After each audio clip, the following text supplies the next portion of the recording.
Аксар авылы мәчетендә ифтар мәҗлесе мөселманнар иңгә-иң басып ахшам намазы укыйлар. Рамазан айы дәвамында биредә һәр кич ифтарлар уза. Авыз ачтырырга теләүчеләр алдан язылып көнен билгеләп куялар. Берничә гаилә берләшеп уздыручылар да бар. Шунда үзенең туганнарын, якыннарын чакыралар. Карбы ифтар ашларында мәчет тутыру кешеләр булдылар. Бу инде бик изгелек.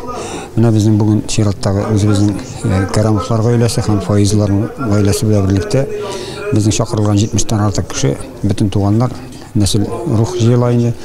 Менә шуны үткәргә дигән киңәшкә килгән идек. Бөтен туганнар җыелды. Оештыручыларга зур рәхмәт. Зур һәм җылы мәчеттә ифтар ашлары үткәрү өчен уңайлыклары бар. Савыт-саба, өстәл урындыклары да җитәрлек. Шунда ук аш әзерләү бүлмәсе булдырылган. Пешекче апалар һәр кич тәмле ризыклар пешереп, мул өстәл әзерли. Ай буе ифтар мәҗлесләре оештырылды. Менә һәр көнне бүлештеләр.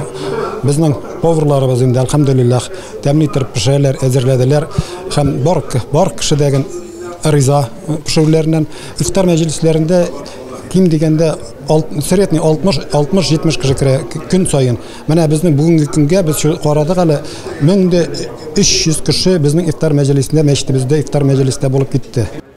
Бергә җыелып авыз ачу мәҗлесләре уздыру традициясе Аксар мәчетендә электән сакланып калган. Изге Рамазан аенда ул 1000-нан артык мөселманны берләштерде.